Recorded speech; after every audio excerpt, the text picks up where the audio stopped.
Salut les voyageurs! Aujourd'hui on se retrouve pour une nouvelle vidéo où j'ai décidé de vous reparler de Hancock et de son arrivée à Wano Kuni accompagné de Koby. Koby et Hancock vont selon moi arriver ensemble à Wano Kuni. Pourquoi? Comment? C'est ce que j'ai décidé d'aborder aujourd'hui. Mais avant de commencer la vidéo, toi cher voyageur qui passe par là, je te vois. Abonne-toi pour faire partie de l'aventure Log Pause. Ensemble on atteindra l'Oftel et on trouvera le One Piece. Si la vidéo t'a plu, n'oublie pas de la liker avec ton acquis du likement et n'oublie pas d'activer la cloche d'or de Chandora pour ne rater aucune vidéo. D'ailleurs, on a récemment parlé de Zoro mais aussi de Garp sur la chaîne. Vous l'aurez compris, selon moi Hancock ne tardera pas à quitter Amazon Lily pour aller sauver Luffy sur Wano Kuni. Mais comment ferait-elle vu que la marine est à ses trousses pour la capturer? Et pourquoi irait-elle sur Wano Kuni? Eh bien, vous n'êtes pas sans savoir que Hancock porte un très grand amour envers Luffy au point où c'est le seul homme qu'elle supporte et respecte contrairement à d'autres. Elle a toujours tenu à l'aider, comme elle a fait en sorte qu'il s'introduise à Hippledon ou encore à la guerre du sommet en attaquant la marine qui verrait le chemin de Monkey D. Luffy. Seulement son statut de Shichibukai ne lui permettait pas de clamer haut et fort et de protéger Luffy à 100% comme elle le souhaitait, car grâce à ce statut, l'île des femmes était un territoire isolé et où la marine ne pouvait pas mettre les pieds, et ce afin de protéger son île du gouvernement mondial.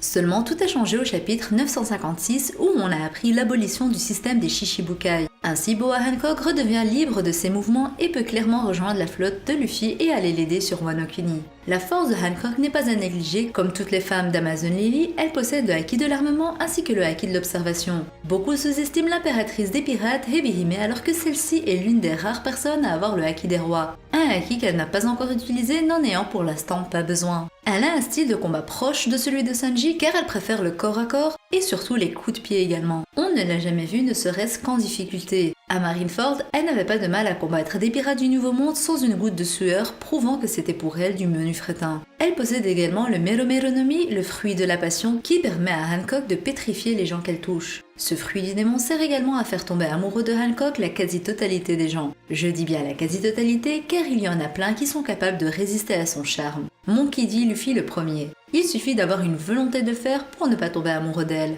Il ne faut pas également oublier Salomé, son serpent qu'elle garde toujours à ses côtés. Elle l'utilise pour se déplacer et pour s'asseoir, mais il ne sert sûrement pas qu'à ça, sachant que les autres Kuja utilisent leurs serpents comme des armes. Donc croyez-moi, on n'a pas encore vu le vrai potentiel de Hancock. Et même si sa prime s'élevait qu'à 80 millions de berries, celle-ci lui a été attribuée il y a plus de 10 ans lorsqu'elle est devenue l'impératrice pirate d'Amazon Lily à ses 18 ans. Depuis, elle est devenue corsaire et n'a pas eu de mise à jour au niveau de sa prime. De ce fait, c'est normal qu'elle soit si basse, mais ne vous inquiétez pas. Dans le chapitre 957, la marine dit qu'ils vont mettre à jour la prime des Shichibukai. Pour moi, Hancock mériterait une prime dépassant le milliard car elle est une menace pour le gouvernement mondial. En effet, elle est à la tête d'une tribu de guerrières puissantes. Et aussi, son fruit des démons est tout de même dangereux. Même s'il n'a pas l'air d'être dangereux au premier abord, elle peut facilement mettre presque tous les soldats de la marine de son côté en usant de son charme et de son Meromeronomi.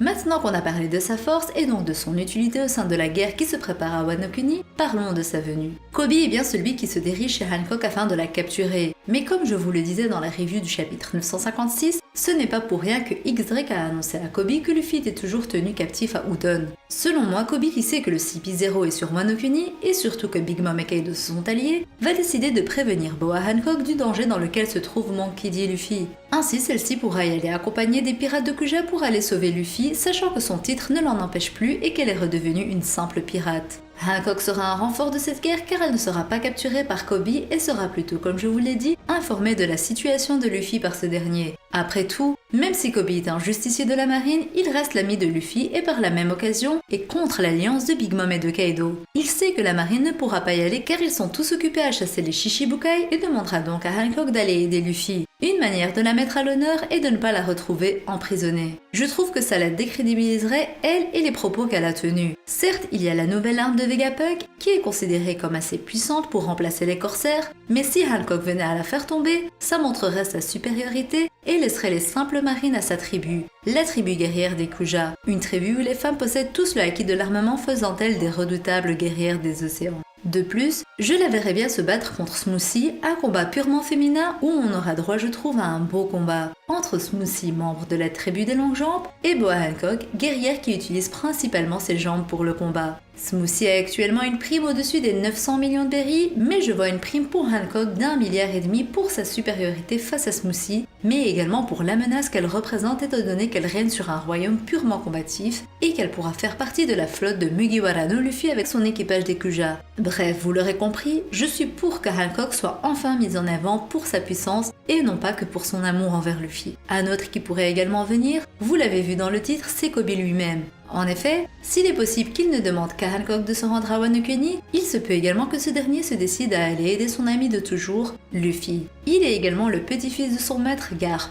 Ainsi, Koby, qui a sa propre notion de la justice, ne se laissera pas seulement guider par les ordres de ses supérieurs, mais décidera pourquoi pas d'accompagner Hancock pour rejoindre Luffy, qu'il pense être en danger. Et il est vrai que même si Luffy n'est plus emprisonné à Udon comme il le croit par rapport aux dernières nouvelles, on ne peut pas dire qu'il n'est pas en danger. En effet, il est actuellement face à 2 Yonko, Big Mom et Kaido, avec à ses côtés 4 autres supernovas, mais il ne faut pas oublier que l'équilibre des forces est encore toujours inexistant. Car oui, pour le moment avec les Tobiroppo, les Calamités et les Smile, on peut se dire que l'Alliance a équilibré un peu les forces et encore, mais beaucoup oublient que l'équipage de Big Mom fera sûrement son entrée à un moment inopportun et que s'ils font bel et bien leur entrée, l'équilibre que l'Alliance a tenté d'instaurer sera totalement brisé. De plus, la venue de Koby à Wano Kuni et plus précisément à Onigashima pourrait faire un parallèle avec God Valley, cette île où marine et pirates s'étaient alliés pour faire face à une menace ennemie trop puissante. Ici, nous sommes dans la même situation. L'alliance ennemie est bien trop puissante et on aura déjà pu constater une alliance entre marine et pirates grâce au fait que X-Drake ait rejoint l'alliance pour combattre les Yonko. Ainsi, le scénario se reproduira avec des anciens mobs des Rocks qui ont déjà vécu l'incident de God Valley, mais qui vont le revivre à nouveau sur Onigashima. Onigashima pourrait également disparaître après la guerre, être détruite pour que Wano Kuni retrouve sa splendeur d'antan.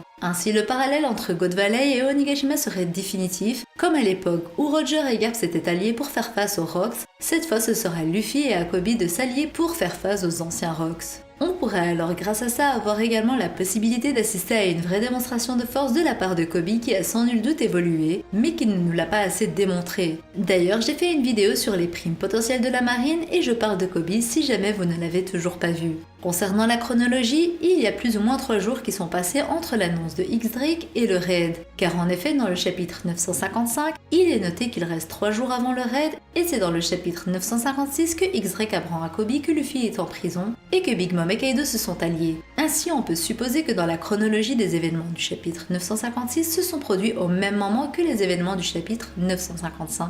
Concernant le temps pour le voyage, Amazon Lily est une île en plein centre de Calm Belt, c'est pour cette raison que l'équipage des Kuja a un navire tiré par des Yuda, des monstres marins. De plus, la marine a des passages secrets pour naviguer rapidement entre les mers. De ce fait, Koby pourrait utiliser son rang de capitaine pour accélérer le voyage. Voilà, cette vidéo touche à sa fin, j'espère qu'elle vous a plu. J'attends vos retours dans les commentaires. Abonnez-vous si ce n'est pas toujours fait et que mon contenu vous plaît. N'oubliez pas aussi de liker la vidéo avec votre acquis du likement si vous l'avez apprécié. Je compte sur vous aussi pour activer la cloche d'or de Chandra pour ne rien manquer des futures vidéos. Sur ce, je vous dis à la prochaine et d'ici là, portez-vous bien. Bisous!